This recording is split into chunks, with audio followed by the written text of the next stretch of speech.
Në mëngjesin e një dite të qetë, kur drita e diellit binte but mbi qytet, Benita dhe Alba kishin vendosur të fillonin ditën me energji. Ato ishin shoqe të vjetra, të lidhura nga bisedat e gjata, nga të qeshurat spontane dhe nga zakoni për të ndarë momente të thjeshta, por domethënëse. Banesa ishte ende e mbushur me heshtje, vetëm zhurma e lehtë e ujit që binte nga dushi tregonte se dita kishte nisur. Dolce po përgatitej për vrapin e mëngjesit. Për të, vrapi ishte një ritual, një mënyrë për të pastruar mendjen, për të marrë frym thellë dhe për të ndier gjallë. Ai u lidh atletet me kujdes, hapi derën dhe doli jashtë.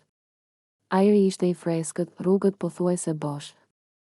Dhe ritmi i hapave të tij u bë shpejt i rregullt, si një melodi e njohur, ndërkohë Benita dhe Alba po bëheshin gati. Uji i ngrohtë i dushit krijonte avull mbi xham, duke e bërë banjën të dukej si një botë më vete.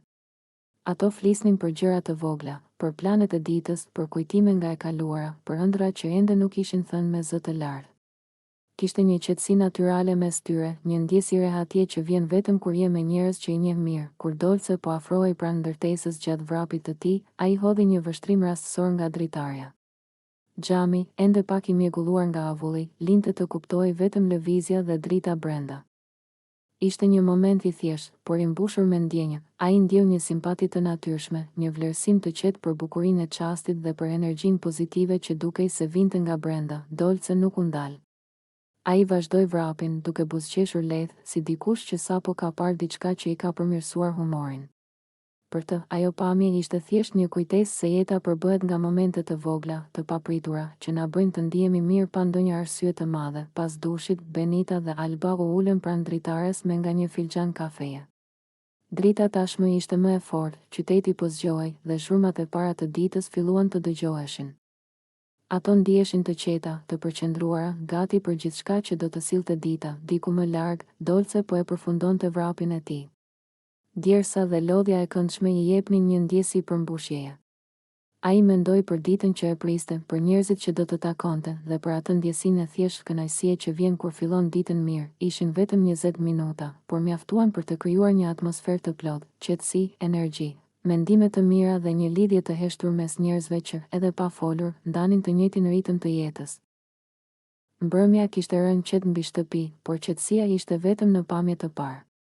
Brenda mureve të Big Brotherit, emocionet nuk flen kurrë. Ato vetëm presin momentin e duhur për të dalë në sipërfaqe. Limi qëndronte vetëm në obor, i humbur në mendime. Ditët e fundit kishin qenë të rënda.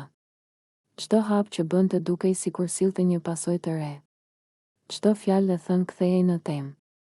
Dhe çdo heshtje interpretohej më fort se e vërteta. Bia e pa nga larg, nuk ju afrua menjëherë. Qëndroi pak, duke e vëzhguar. Ishte ajo lloj pauze që vjen kur zemra do diçka, por mendja ende heziton. Ajo kishte kaluar një javë të vështirë.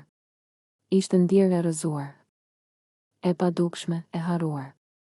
Dhe tani, ndërsa e shite limin aty, i vetëm, diçka brenda saj u zgjua sërish. Ajo u afrua ngadalë. Hajde, i tha me zë të ulët, po thuaj të butë, ta puth një herë. Se më ka marrë malli. Fjala mall nuk ishte e rastësishme. Ishte e ngarkuar me gjithçka që nuk ishte thënë më parë.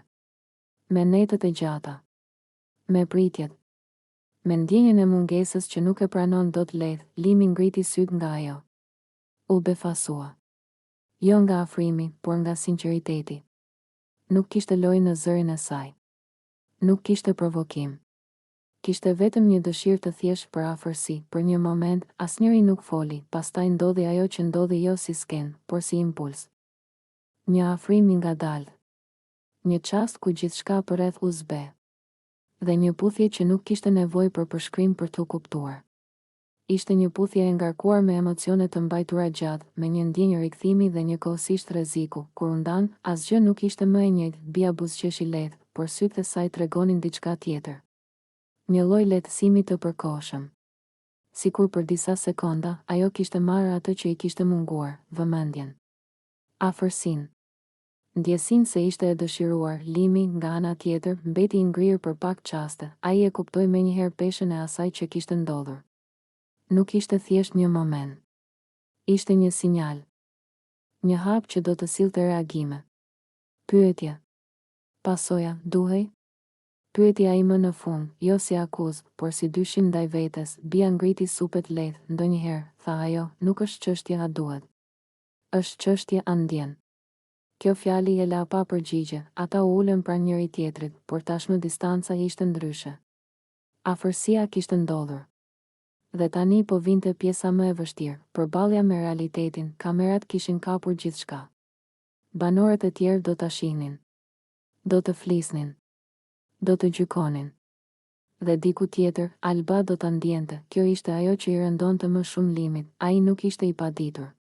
E dinte se çdo veprim i tij kishte valë. Dhe kjo valë nuk ndalej vetëm te ai dhe Bia. Ajo prekte edhe plagë që ende nuk ishin shëruar. Bia e ndjeu ndryshimin në energjinë e tij. Mos u mbyll, i tha ajo, nuk ishte krim. Jo, u përgjigj ai, po nuk është as e lehtë. Ajo nuk insistoi më. E dinte që kishte marrë atë që kishte kërkuar për momentin. Por gjithashtu e dinte se kjo puthje nuk ishte fundi i një historie.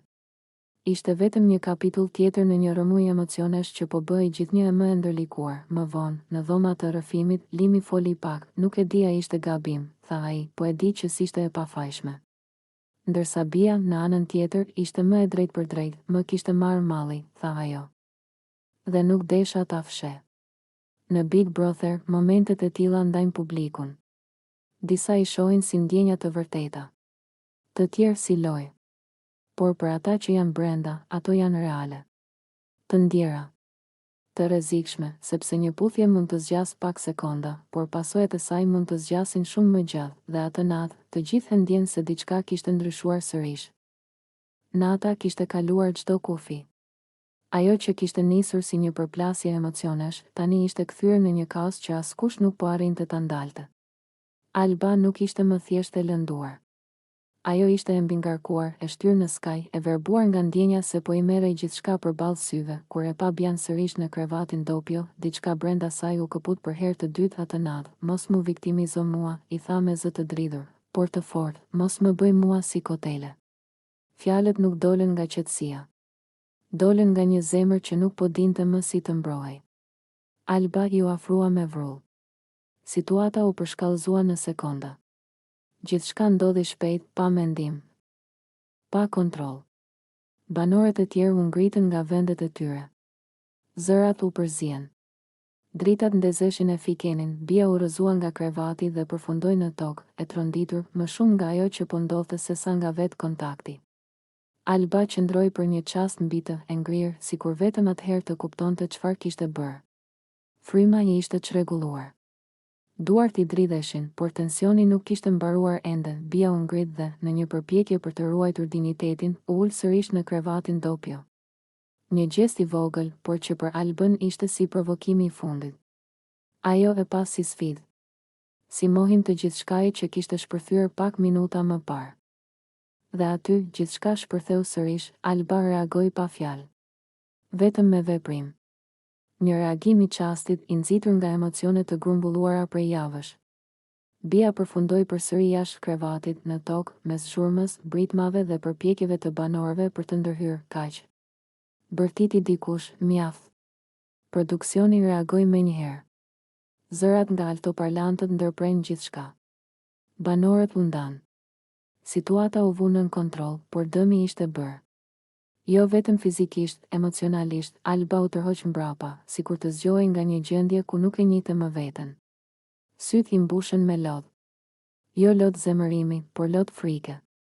Frikë nga ajo që ishte bërë. Frikë nga ajo që kishte kaluar brenda vetes. Bia qëndroi ulur në tokë, e tronditur, e heshtur. Nuk fliste më. Nuk provokonte.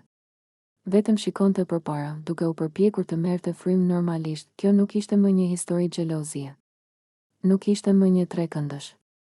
Ishte një moment ku emocionet kishin marrë drejtimin dhe arsyeja kishte humbur betejën. Në Big Brother, çdo veprim ka pasojë. Dhe ajo natë nuk do të fshihej. Do të analizohej. Do të gjykohej. Do të linte gjurmë të gjithë, sepse kur dhimbja nuk flet me fjalë, ajo shpërthen, dhe kur shpërthen, askush nuk del fitues. Nata kishte kaluar çdo kufi. Ajo që kishte nisur si një përplasje emocionesh, tani ishte kthyer në një kaos që askush nuk po arrinte ta ndalte. Alba nuk ishte më thjesht e lënduar. Ajo ishte e mbingarkuar, e shtyrë në skaj, e verbuar nga ndjenja se po I merrej gjithçka përballë syve, kur e pa Bian sërish në krevatin Doppio, diçka brenda saj u kaput për herë të dytë atë natë. Mos mu viktimizo mua, I tha me zë të dridhur, por të fortë, mos më bëj mua si kotele. Fjalët nuk dolën nga qetësia. Dolën nga një zemër që nuk po dinte më si të mbrohej. Alba I u afrua me vrull. Situata u përshkallëzua në sekonda. Gjithçka ndodhi shpejt, pa mendim, pa kontroll. Banorët e tjerë u ngritën nga vendet e tyre. Zërat u përzien. Dritat ndezeshin e fikenin, Bia u rrëzua nga krevati dhe përfundoi në tokë, e tronditur, më shumë nga ajo që po ndodhte se sa nga vetë kontakti. Alba qëndroi për një çast mbi të, e ngrirë, sikur vetëm atëherë të kuptonte çfarë kishte bërë. Fryma I ishte çrregulluar. Duart I dridheshin, por tensioni nuk kishte mbaruar ende. Bia u ngrit dhe, në një përpjekje për të ruajtur dinjitetin, u ul sërish në krevatin Doppio. Një gjest I vogël, por që për Albën ishte si provokimi I fundit. Ajo e pa si sfidë. Si mohim të gjithçkaje që kishte shpërthyer pak minuta më parë. Dhe aty, gjithçka shpërtheu sërish, Alba reagoi pa fjalë. Vetëm me veprim. Një reagim I çastit, I nxitur nga emocione të grumbulluara prej javësh. Bia përfundoi përsëri jashtë krevatit, në tokë, mes zhurmës, britmave dhe përpjekjeve të banorëve për të ndërhyrë, kaq. Bërtiti dikush, mjaft. Produksioni reagoi menjëherë. Zërat nga altoparlantët ndërprejnë gjithçka. Banorët u ndanë. Situata u vu nën kontroll, por dëmi ishte bërë. Jo vetëm fizikisht, emocionalisht, Alba u tërhoq mbrapa, sikur të zgjohej nga një gjendje ku nuk e njihte më veten. Syt I mbushën me lodh. Jo lodh zemërimi, por lodh frike. Frikë nga ajo që ishte bërë. Frikë nga ajo që kishte kaluar brenda vetes. Bia qëndroi ulur në tokë, e tronditur, e heshtur. Nuk fliste më. Nuk provokonte. Vetëm shikonte përpara, duke u përpjekur të merrte frymë normalisht. Kjo nuk ishte më një histori xhelozie. Nuk ishte më një trekëndësh. Ishte një moment ku emocionet kishin marrë drejtimin dhe arsyeja kishte humbur betejën. Në Big Brother, çdo veprim ka pasojë. Dhe ajo natë nuk do të fshihej. Do të analizohej. Do të gjykohej. Do të linte gjurmë të gjithë, sepse kur dhimbja nuk flet me fjalë, ajo shpërthen, dhe kur shpërthen, askush nuk del fitues.